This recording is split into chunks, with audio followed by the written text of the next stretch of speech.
Okay, because time is tight, I think we're going to get started. So welcome everybody to our South Kensington webinar to report on our findings of the project that we did this summer with Allies and Morrison. My name is Tiva. I am the program manager for the South Kensington program. This webinar will last about an hour.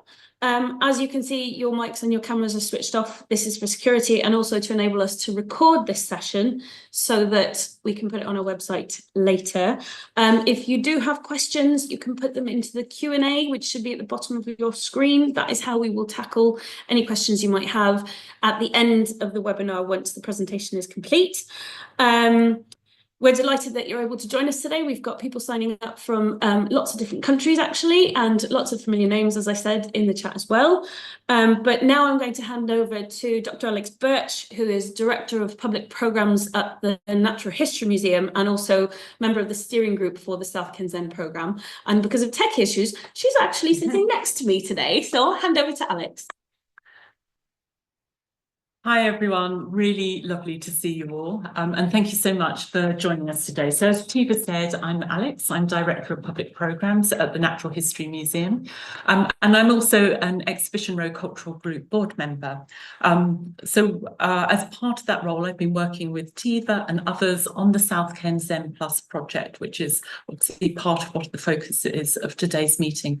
Now, I think everyone knows what ERCG is, and I know there's a slide showing the different organisations. It's a group of 22 cultural organisations in the area, and really we're here to work together to ensure that the world's original cultural district continues to thrive as a great place to visit, to study, to work and to live. And I think when we came together a couple of years ago, what we really realised is that we were all working on sustainability and that there is this enormous opportunity for us as a group of organisations to join up around this in order to learn from one another, in order to share, in order to identify opportunities where we could work together for greater impact.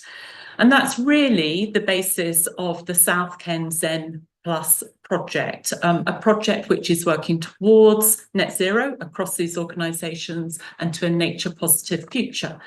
I wonder if we go on to the next slide, Julia. There's 4 priority areas. One is around zero emissions, and over the past couple of years we've been working particularly with the Design Museum to find a way of all recording emissions in the same way so that we can get to a baseline, supporting one another in that, and then we can start to see the impact that our collective action is having. The second is around procurement. And we've been working on getting to a charter around a sustainable supply chain. The third has really been around knowledge sharing. There's a huge amount of knowledge within the different institutions about how to tackle climate change, how to get to a positive future in terms of nature, whether that is how we design things, whether it's the scientific insight, whether it's the type of social action that we might take. And then the final one was really about how might we foster a greener, more climate resilient neighbourhood, and thinking about how within this we can share learnings from lots of different projects that the different institutions and organisations are undertaking. So everything from the NHM's new gardens to sharing planting lists to working with RBKC on adding planters to the top of those vehicle mitigation bollards that you see up and down the road. And in thinking about that, what we're very aware of is that within the UK, nature is in trouble, nature's in depletion, but is really important in terms of mitigating some of the impacts of climate change. It's really important in terms of sort of general health, in terms of biodiversity and helping to enhance that biodiversity. And it's also, there's an increasing body of evidence to demonstrate how important experiencing and being in nature is important for our well-being. So in thinking about this and thinking about this together, obviously, you know, what we're really aware of is that the area is shared by many more people than the organisations on Exhibition Road. And we really wanted to explore with you what you're interested in terms of a greener, more climate resilient neighbourhood, and really start having a conversation together about what that might mean. So to take us forward, we were absolutely delighted to commission Allies and Morrison. They did a huge amount of work over a couple of months in the summer, and today is really a bit of a playback of what they heard from people in this area. So I'm going to hand over to Allies and Morrison. Thank you so much. Thank you so much, Alex. That was a wonderful introduction. Thank you, everyone, for coming to this webinar. It's great to see so many people here, and some names we also recognise from having participated in some of our events throughout the summer. So thank you. Hopefully you'll see some of your ideas reflected in this presentation and in the final report, which is available to everyone now. We're going to give you quite a fast run through, about 20-30 minutes, of basically what we found out through the summer from everyone who participated in the events, and what changes that they would specifically like to see in their area in relation to greening and biodiversity. So yes, hopefully you'll see some of your comments going forward in the rest of the presentation. So just a quick overview of all the events that we did then. We kicked off things in spring this year, in April, where we launched an online survey. And throughout the spring and summer, we've done a lot of other events.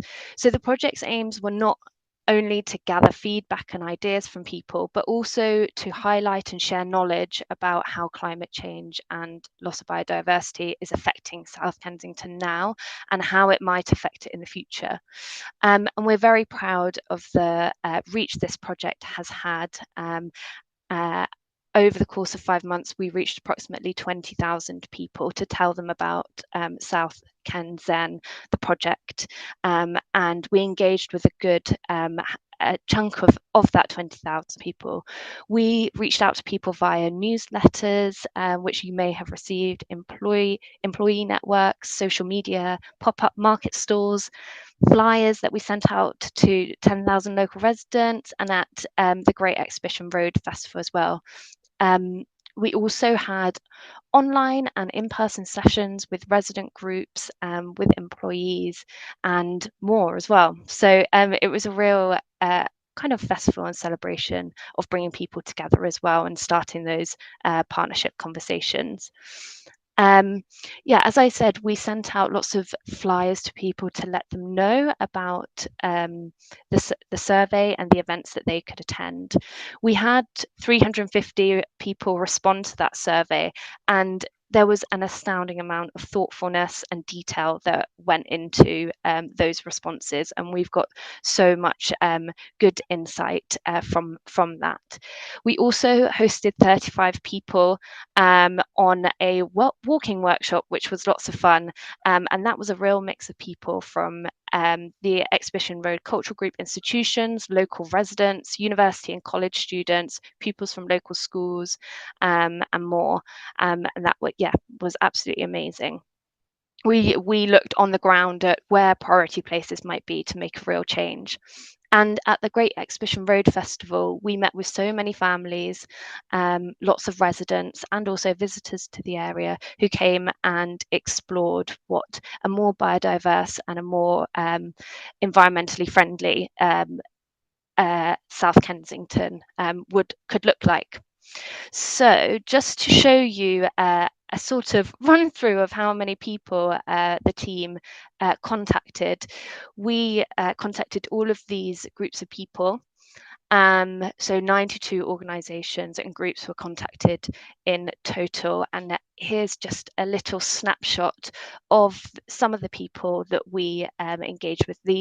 These photos are all from the great 2 days that we had at Great Exhibition Road Festival, where there was lots of colouring and drawing happening, lots of sharing of knowledge, and really in-depth and fruitful conversations as well.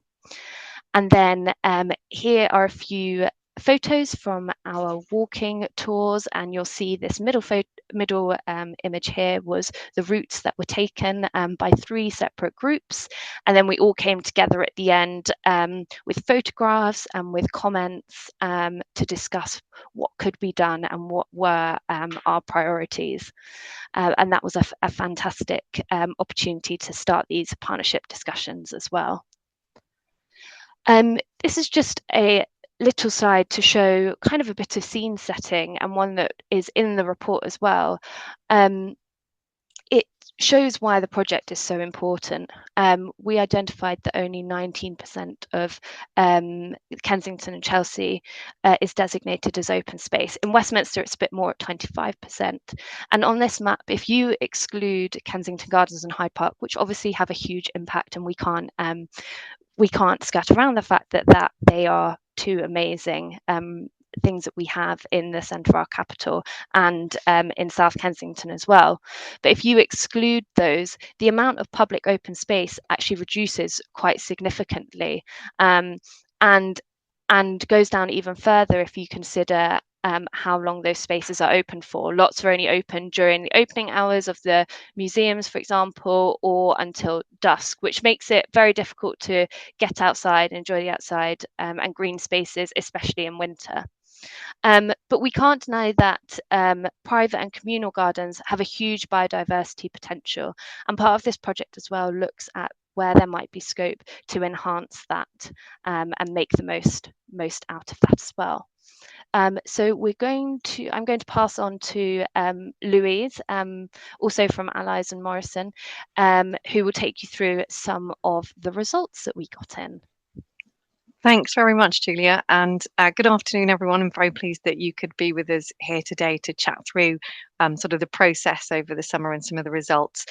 So this really is a snapshot of some of the results, and we recommend you have a look online at the full report, if you want to sort of digest these more thoroughly. As part of the online survey, we asked people if they were concerned about the loss of nature and wildlife, and separately if they were concerned about climate change and its impact. And overwhelmingly, people said yes, they were. So it was over 97% of people who responded to those questions. Both of those questions said that they were concerned, and they were, very honest and open with their answers. Some spoke about noticing their allergies increasing, noticing that they see less and less wildlife in the streets, and thinking that it's something that they worry about every day, and it will be having sort of a profound effect on their life, their children's life in the future. And it's something that they were quite emotional about as well, and admitted that it's quite upsetting to see these changes.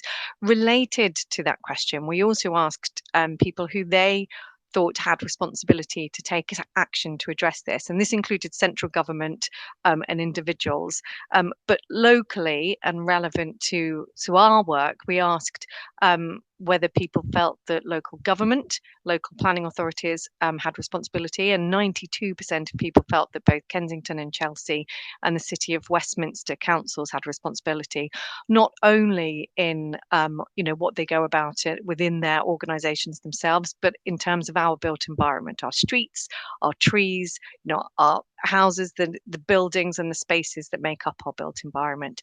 But also 77% felt that it was the responsibility of ERCG institutions, such as those you see in the sort of bottom right circle here, the V&A, the Royal Parks, Science Museum, Imperial, Royal Albert Hall and others. They also have responsibility to take action on climate change and biodiversity loss. And so this is where there's a real opportunity for those organisations to come together and pool their resources, their skills, their knowledge and their energy for addressing these issues. If you go to the next slide, thank you. As part of the survey, we asked, and to get an understanding of how people felt about the area, we asked a simple question: what is your favourite place in South Ken? And resoundingly, perhaps unsurprisingly, lots of people said Hyde Park. So 60 people mentioned this, and also scoring very highly, again, perhaps understandably, given the focus of it, was Exhibition Road. And people said, you know, this is where the action happens. It's a very exciting place to be. Somewhere that punched very much above its weight and surprised us in the results was Bute Street. And this reflected some of the recent public realm work that's been undertaken there, where the street has had rain gardens implemented. So there's been planting with sort of slots for drainage there. Extra seating has been put in, a water fountain has been put in, and the street has been closed to vehicles so that the shops and restaurants and cafes along it could put tables and chairs out, and sort of more space can be gained. And lots of people were very positive about those changes, and they say it's become amazing, and it's sort of quite a good example for elsewhere. Something else that's also worth noting is we felt the NHM gardens, so the Natural History Museum gardens, where 10 people identified this, perhaps had a lower score than it might otherwise have done, because it was closed during the discussions for the amazing sort of renovation works that and the sort of big reveal of Diplodocus in the garden, and sort of the great work that's going on there. So had we undertaken, I think, this survey you know, at this point or next summer, I think that would have shot up the list slightly, because I think it's a very valued space now it is open.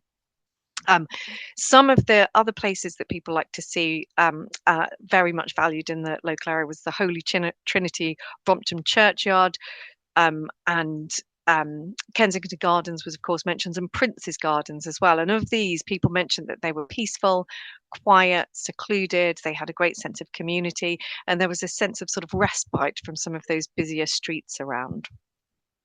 So Julia, if you head to the next slide. So drawing all the information together, there was a lot of incredibly rich information to go on from the survey, the discussions we had at the Great Exhibition Road Festival, and the walking audit, where we were really able to sort of drill down into the detail with stakeholders.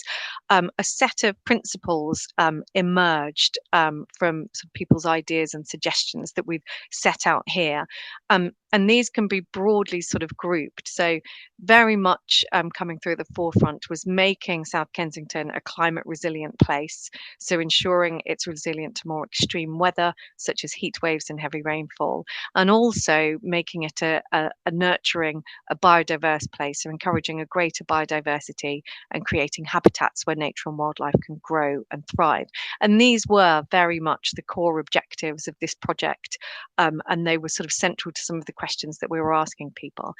So naturally, other priorities also came out. So people, you know, absolutely considered the impact that climate change and biodiversity will have on them and their family, and supporting health and well-being came through as a significant co-benefit of any initiative. So providing a pleasant and comfortable place that visitors and residents and students want to spend time in. So there was definitely a lot of chat about people in their lunch hour, you know, where might they go if you're studying locally or working locally? What are the opportunities, you know, for spaces to go and sit and have sort of a, you know, a calm and pleasant time. So related to that, so they are sort of the core objectives and the co-benefits. Then there's the idea of how to achieve this and how to go about it. So some principles that really came out here: encouraging walking and cycling. So this was definitely not part of our survey and our core discussion, but it came out through those broader discussions. People wanted to see walking and cycling to be easier, nicer, and more comfortable for people to do. And then in terms of key considerations when developing things, two real priorities came up, which is maintaining spaces and educating people about those spaces. So working collaboratively, considering long-term maintenance and engaging in education, and then also responding to the character and heritage. It's a beautiful area with some incredible listed buildings. So thinking about how to support the aims of the original 1851 Commission for a world-class arts and science destination that, you know, respects the character, the built environment and the heritage of the particular area. Now, the mystery numbers you can see at the bottom of those boxes are the number of principles that sit under each of those 6 core themes, because they're sort of unpacked in a little more detail, and it's worth sort of checking those out in the report. Moving on to the next slide, thank you. We asked people to identify where they would most like to see changes in the local area. And this sort of heat map you can see identifies where comments were most made. So perhaps unsurprisingly, Exhibition Road was the sort of top scorer for this, with 90 people mentioning this as the priority for improvements. And this included introducing flower beds and grass banks, more seating, shading to make it more comfortable from trees, turning it from grey to green generally. So there was very much a clear theme there. There were also a lot of comments about the area around the station, South Kensington Station, better seating and planting, more bins. The potential for an edible forest was suggested at this point. And also very popular in terms of comments was Cromwell Road. So this is obviously a key arterial traffic route coming in and out of London to the south and the west, to the southwest. And so landscaping, better seating, planting, and generally making it more welcoming were sort of some of the key priorities there. Regardless of specific location, we asked people what types of interventions they would like to see. And the top of this list essentially was planting more street trees. So over 300 people said they would like to see more street trees planted in South Kensington. And this was closely followed by creating small pocket parks that have seating and planting in them, and creating gardens and green space to soak up sort of heavy rain and to provide sort of permeable surfaces. And providing habitats for sort of continuity of habitats was also high up the list. So there's sort of a very clear direction of travel, I suppose, that was given by participants in those particular questions. So if you could move along to the next slide, Julia. We pulled all this together. It was quite difficult to do because there were so many comments. There was such a rich amount of information, but we pulled this together into an overarching sort of spatial diagram, looking at what people would like to see. And so just to pick out a couple of these, there was definitely a feeling that there's potential for a continuous green thread and nature corridor that can run all the way from Hyde Park and Kensington Gardens down to the River Thames. And we picked out a couple of routes, suggested routes that take in existing pocket spaces and have the potential for sort of greening along these, thinking about biodiversity as well as sort of shade and comfort. Exhibition Road itself was identified as a green spine.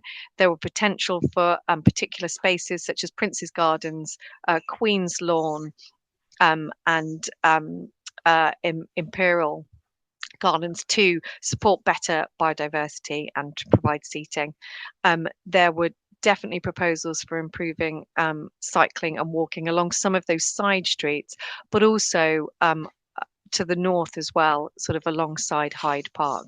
So you can see from this, I won't run through every proposal, but everything was pulled together into sort of a strategic spatial diagram that people would like to see. And something that sat behind this, I think, was how local people and local families and visitors use the space. And so access to primary schools was another topic that came up through some of our online exploratory sessions, identifying where these are and how there can be safe, green and comfortable routes to and from those schools.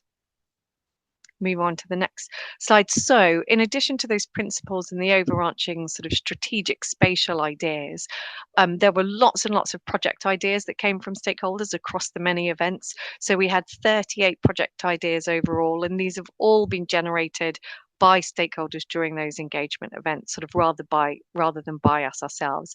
And these can be broadly split into 4 categories. There are projects that can be progressed through ERCG and community collaboration. So 10 of these have been identified. Projects that can be progressed by ERCG institutions individually. And this is something that they can just sort of crack on with some of sort of the low-hanging fruit or easy wins, if you like.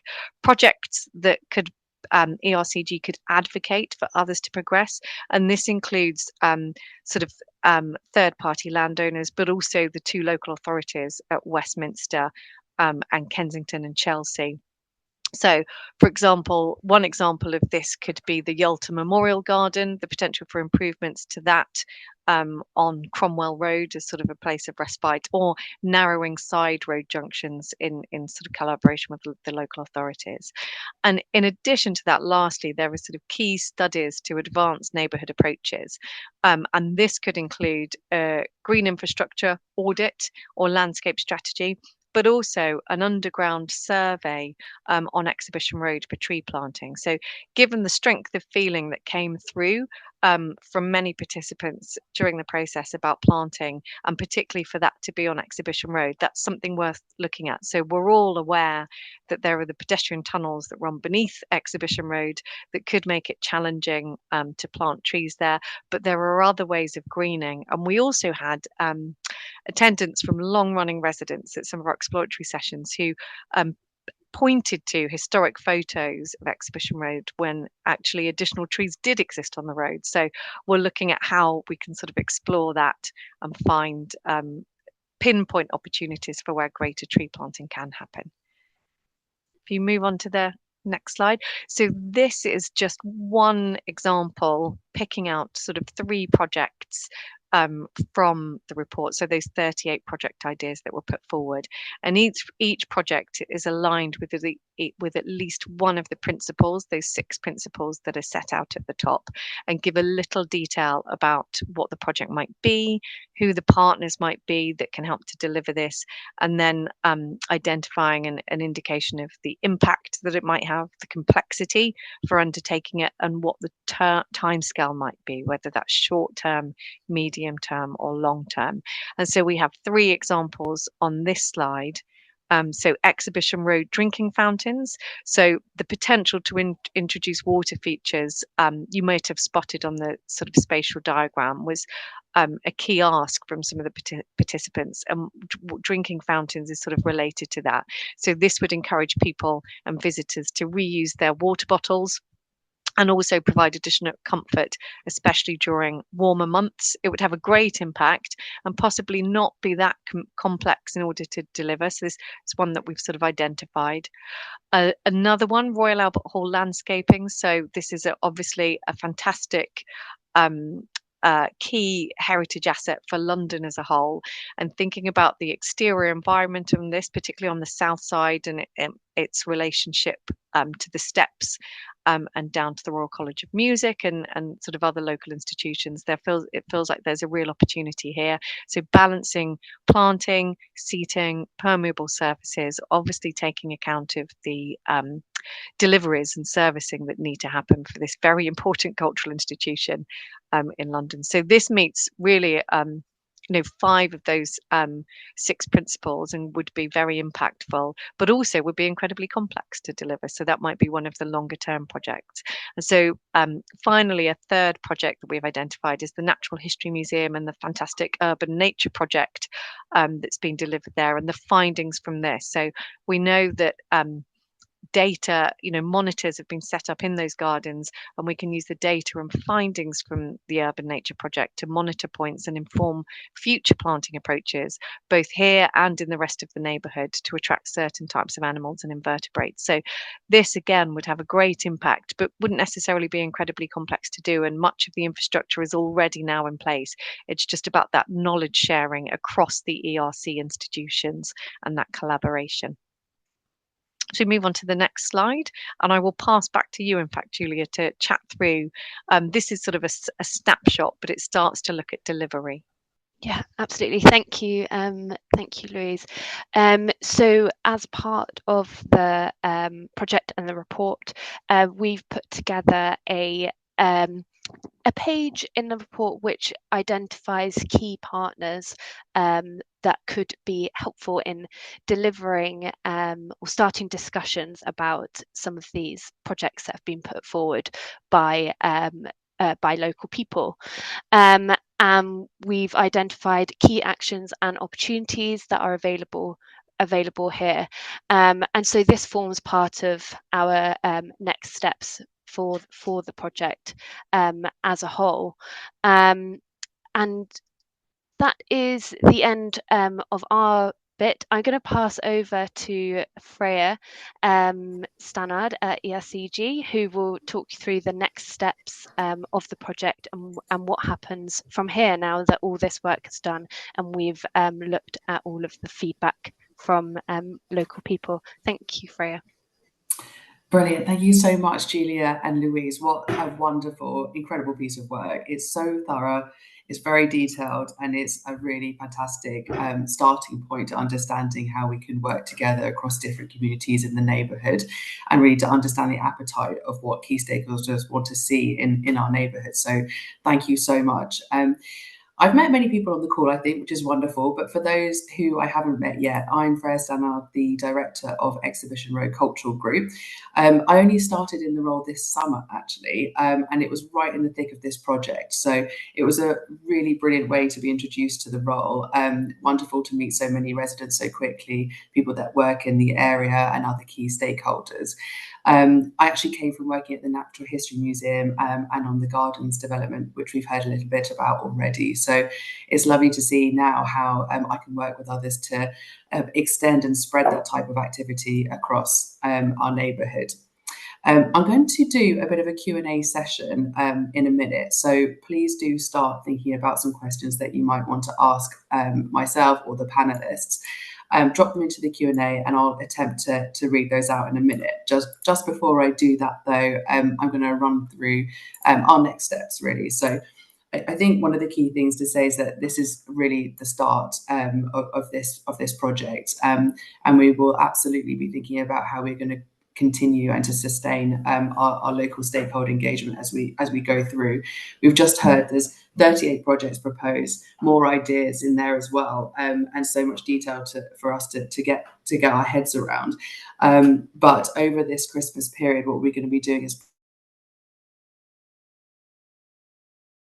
out what are going to be those moments where we continue consult, to talk to work with everyone that we've already made introductions to over the last year. So we'll be doing that. We'll also be thinking about how we support local projects. So these can be things that are already happening across our members. We've got big plans at Imperial and what they'll be doing to develop their estates, the Royal College of Art as well. But also if there are other projects in the neighbourhood that relate to this kind of topic, it could be to do with residents, gardens, associations, that kind of thing. We are here to support. So please do get in touch if you have projects that relate to this area.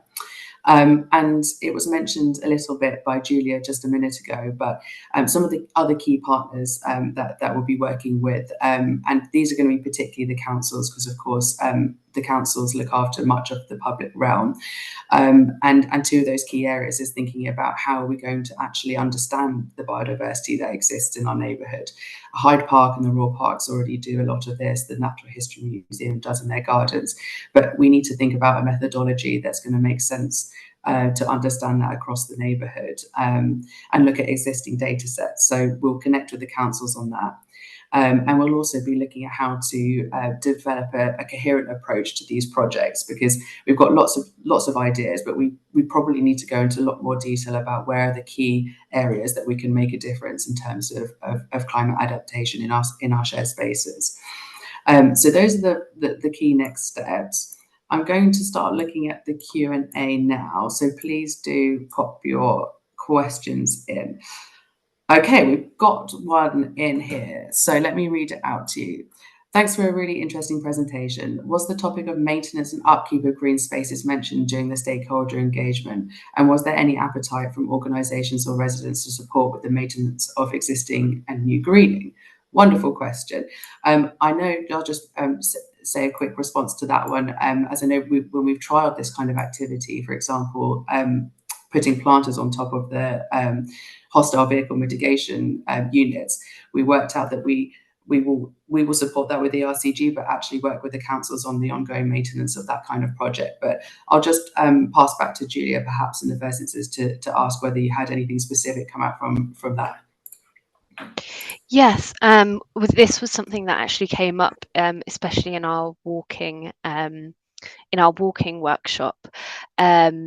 where we were on the ground and walking around the neighbourhood, and it was especially, for example, in those planters on the hostile vehicle mitigation systems, that people had sort of seen, mainly residents had seen, what felt quite, that they really liked them, but had seen them being used as bins almost, which is a shame. And one of the key things that we sort of came up with here was potentially putting some signage on those planters, quite like a cheap and simple move, but that said, these are here for a reason. Here's a little bit of information about the work that what they do for our neighbourhood, and maybe some information about bees that had been spotted there, or insects that had been spotted there as well. So that was one idea that came forward, that was that we think could be quite easy to implement. But this is one of the big challenges. There are a huge amount of people who live in the area, and many more who visit the area every day, and that pride of place is really important, and kind of comes hand in hand with things like litter and rubbish as well. So yeah, I think having things like that could help. Also having more bins in place. There were some key locations, for example, in the parks and Holy Trinity, for example, and Prince's Gardens, where people thought that there could be more bins available. They were places that people ate lunch and stuff. And similarly, when we walked through Imperial College and the road along there, the lawn there, Queen's Lawn, was identified as a place that could be better maintained. And that was about understanding the climate in that area as well, that it often got a lot of sun and was very hot. So understanding what plants would be suitable for that area was a key part in making sure that it could be properly maintained, as well as being left in some of those warmer months and still looking okay. So yeah, lots about plant species and ensuring that you pick the right plants for the right areas to make sure that they thrive and those areas aren't left looking under maintained. Thank you for the question. I can very quickly add to that something else that came up related to sort of maintenance of green spaces and approach to green spaces was knowledge sharing. So we did, through the process, become aware through some of the sort of exploratory sessions of the good work at Thurlow Square Gardens, where they do have a sort of a gardening committee and lots of active input from residents around Thurlow Square Gardens, looking at biodiverse and climate resilient planting. And there was a suggestion that there could be sort of knowledge sharing and sort of spreading the wealth of that approach, if you like, across the other green spaces in the local area, sort of including Prince's Gardens. And as Julia mentioned, a good few of the green spaces fall within Imperial's campus, and they do seem very receptive sort of to explore these opportunities. So Prince's Gate Garden was specifically mentioned, and a sort of a potential link up is featured in the report with the RHS, Royal Horticultural Society, with their historic links to the local area. So there are some real rich themes, I think, to look into relating to this. But you're absolutely right, and I think it came out in one of the principles that the maintenance of those green spaces is as important as the sort of the original ideas and any initiatives that are put in.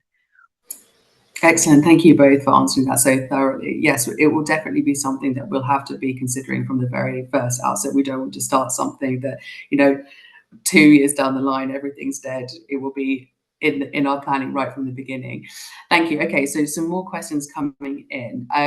Some fantastic ideas and suggestions here that are very exciting. What is the timescale we're talking about? What will look different this time next year, and how can we help? Thank you so much. I'm not sure who you are, but get in contact with us if you want to help. We are very, very welcome of any help and support for this project.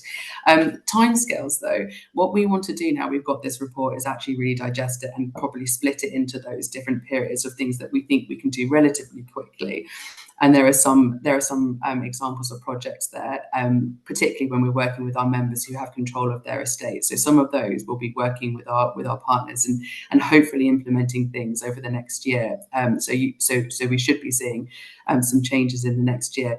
The things that are more difficult and will take longer time will be the public realm pieces of work, and actually doing some of those more detailed studies. So when we're looking at, I think it was Louise who was mentioning, what are the tunnels and how are they going to stop us from planting more trees on Exhibition Road, for example?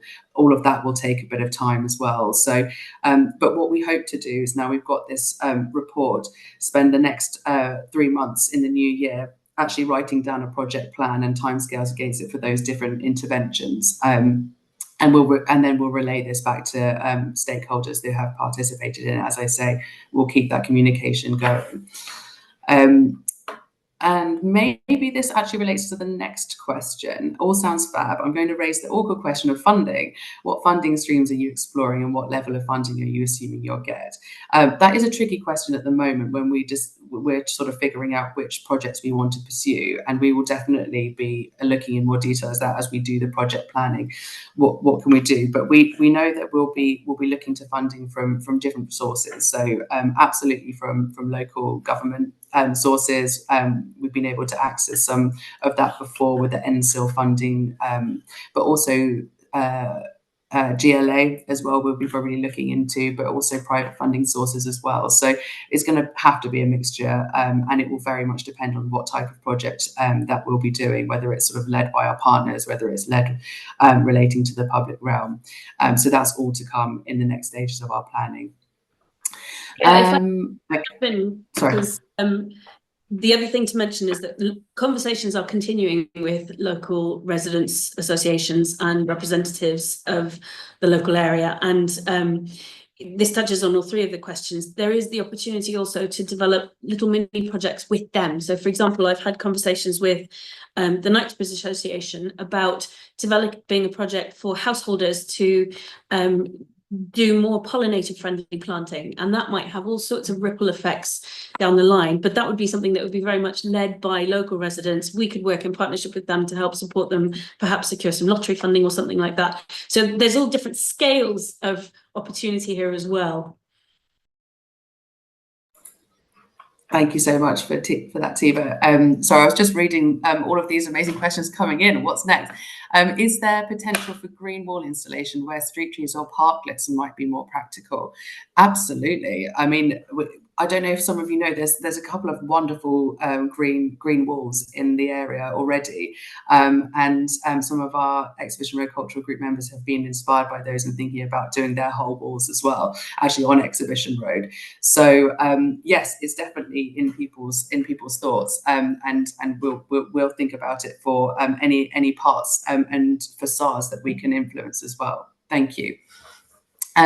Next one, thanks for your presentation. Can you speak to how you see public-facing urban biodiversity monitoring in action, such as data capture through citizen science, and how the data gets shared back? Excellent question. And I can see Alex coming back into view here, but this is something that we're really excited to get going, because it is already happening. As I mentioned, the Royal Parks are doing it, the Natural History Museum are doing it, and the Natural History Museum has a whole team of people who support citizen science projects. And I think what we would love to see is a whole neighbourhood action around this area. So Alex, do you want to mention anything else? I see you nodding. No, I think you've covered it. I mean, obviously, quite a few of the organisations have got community science or citizen science teams. One of the things that we've picked up at ERCG, and then I've been talking to colleagues here at Natural History Museum, is there an opportunity to use that annual moment of the Great Exhibition Road Festival to also do some kind of mass community science, gather data that would feed into a biodiversity baseline, and then that has real impact in the area.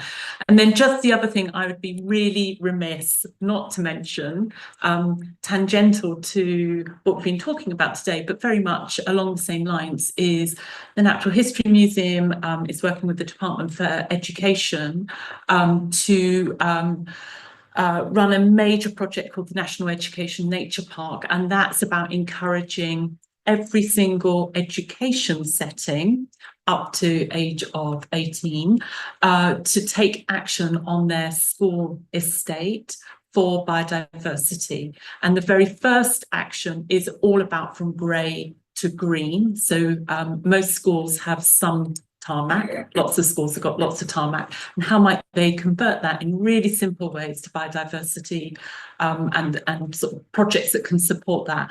That's all of that data is being collected, and then if you go onto the Education Nature Park website, you'll be able to see what schools are already taking part. And if anyone would love to find out more, please drop me a line. And if you've got kids or you're a school governor, please do encourage your local education setting to take part, because that will all be part of the benefit that ZEN brought to the area.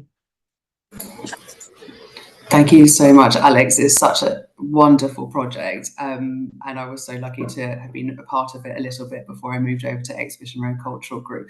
But we can absolutely learn so much from how that project is achieved and how it works and how it functions, so that we can do that on a neighbourhood scale in South Kensington. Okay, next question. Were there any examples proposed for how to make the area more bicycle friendly? I'm going to go back to Louise or Julia on this one, on specifics, but maybe just to reiterate that the wider South Ken ZEN Plus programme does have a priority strand to look at sustainable travel. And although that strand hasn't been progressed in the last year, it's something that we're going to be looking at in the next year. So we hope to look into that ourselves. But Louise or Julia, was there anything that came out from your report on that particular question? Yeah, Louise, do you want to? I mean, I've got some points that I can. Yeah, no, you start, and I'll chip in if I can recall any others. Brilliant. So yes, there were some examples that were proposed and ideas that did come forward. Lots of it was about rebalancing space and reducing the impact that motorised traffic has in the area, especially with the number of visitors that are also there. I think there were roads that were identified, for example, Queensgate, where it was felt that there was quite a lot of space given over to vehicles and also hard landscaping in general, and that there was potentially opportunity, albeit it would be a very large project, to implement some more cycle-friendly infrastructure. People spoke obviously about cycle lanes, but there was also cycle parking that came up, which was a big thing. Also in relation to the number of electric bikes, considering the amount of students that are in the place, and lots of residents felt like there was a rush on those, especially around the colleges, and that some of the space could therefore be rebalanced to make that more comfortable for everybody and also safer for everyone as well. One of the key things that was highlighted was reducing the radius or the size of the junctions. That was also on Queensgate and Exhibition Road that was brought up. So the side roads, or the roads in between those two larger roads, if you could reduce down the size of the junctions there, it would be safer for cyclists and pedestrians to cross those junctions, those T junctions, and those crossroads. But also there was potential for more cycle parking to go in there, or a pocket park, or planting there as well. So yeah, by reducing those junctions, you could make that safer and greener for everyone. So that was a good idea that came up several times. Lou, I don't know if you wanted to jump in, if there was anything else. No, I think you've covered it really well. I think the only thing to add is that obviously, again, Imperial has quite a significant role to play here with the huge number of students that could be cycling in. And so we know that they currently have a master plan underway, and they are actively looking at their cycle parking and access by bicycle and how they can provide for students, but also therefore have sort of open access cycle parking and improve it more generally for the neighbourhood and for people cycling into South Kensington. Thank you, that's really useful. I'm just going to read out this comment because it's relevant to this particular section. Can we think about a bit about how we ensure bikes don't use streets as rat runs at high speed? They could be really dangerous to pedestrians. So yeah, of course we're thinking about encouraging a more sustainable travel, but we really need to factor that in because I mean everyone knows what it's like down Exhibition Road and across London with unwieldy bikes.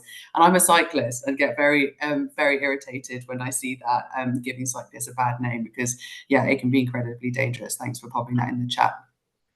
Okay, next question. Lovely to hear this is such a priority for Discover South Kensington. What a legacy you will all leave our grandchildren. Oh, that's a lovely comment. Thank you. What is the first thing you will achieve? Well, good question. I think, well, the first thing that we have actually achieved, I think, is doing this this piece of work, which is huge, really, to start that conversation and make those connections with the key stakeholders in the area.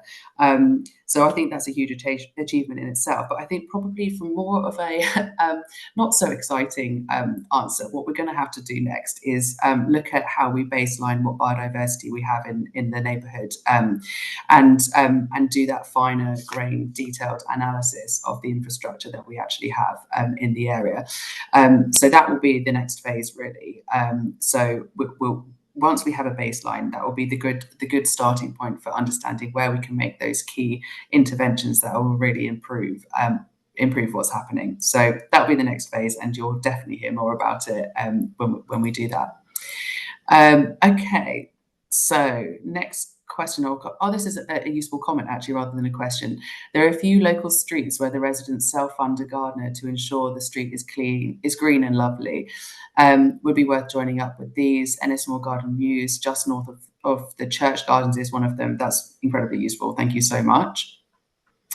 Okay, next one. It's great to see extreme weather adaptation acknowledged as a priority. We've had 3 named storms in the last few weeks. Absolutely. Can we link this to the education and greening themes by telling the story of which plant and tree species will struggle and thrive in coming decades? Again, a wonderful suggestion. Thank you so much. And as we keep using the Natural History Museum's urban gardens as an example, there's a section to the left-hand side of the gardens, if you're looking at the museum, which actually is a Mediterranean garden, nodding to the fact that we know that the weather is going to warm, and these are the types of plants that are going to thrive there. So we're going to take some of that learning and share it as we think of what we can do to make these positive interventions. Thank you for that. Can I just come in on that, Freya? Please do. Yeah. One of the things that was identified by quite a lot of people was especially that there were lots of trees in the area, but there was a lack of diversity in trees, and lots of them were London plane trees, and so just that are quite old. So understanding what their future looks like, and having a succession planting project in place was something that people were concerned about, and that people brought up, that should be looked at as a priority as well. Thank you. That's really Very useful. good comment. Thank you. Very good comment. Yeah, about strategic planting, not just planting. It needs to be strategic and think about those types of things. Okay, so I think we've got a couple more. Smaller junctions also risk gridlock, would need to do quite a lot of traffic motion planning to work this through. Also, Exhibition Road is the main artery for emergency services, north-south, so need to keep routes free-flowing. Okay, in response to what we were just talking about. Thank you, absolutely.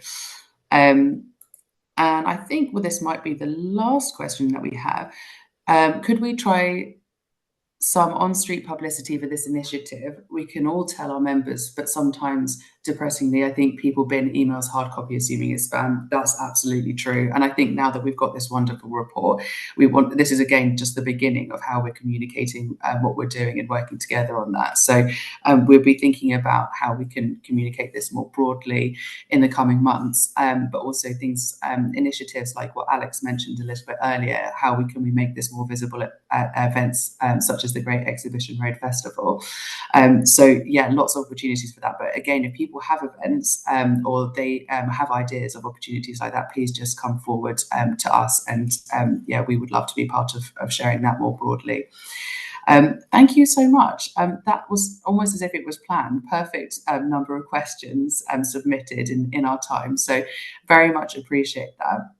I think I'm going to stop there and hand over to Tiva for any last final comments. I think that's it. I was certain we were going to get lots of really interesting questions in the chat, which we absolutely did. And thank you to those of you who gave us suggestions. That's exactly what we want to be hearing. To reiterate Freya's point, this is only the beginning. We're very lucky at ERCG because we have been in the neighbourhood for 20 years, so we have some good connections with local organisations, and we're hoping to work hard to kind of build more relationships and like I said, this is just the beginning of how we take this neighbourhood into the next 175 years of its history. So thank you all so much for your time and your consideration and your questions. As you know, the report is on our website. You're welcome to download it. If you have any thoughts, please respond to southkensington@exhibitionroad.com with your comments. And also, I may regret saying this, but I am doing walking tours of the neighbourhood. So in case anybody's interested in organising a group of people who'd like to walk around the neighbourhood and actually delve into this a bit more deeply, you're more than welcome to contact me. If you don't want to contact me till springtime, I will understand. So I guess all that remains then is to say thank you all very much for your time. And also thank you from Alex, who's still sitting here next to me. Thank you. And we will be in touch with next steps in due course. And happy holidays. Thank you, everybody. Thanks very much, everybody. Thanks for your time. Have a nice Thank evening. you. Bye-bye.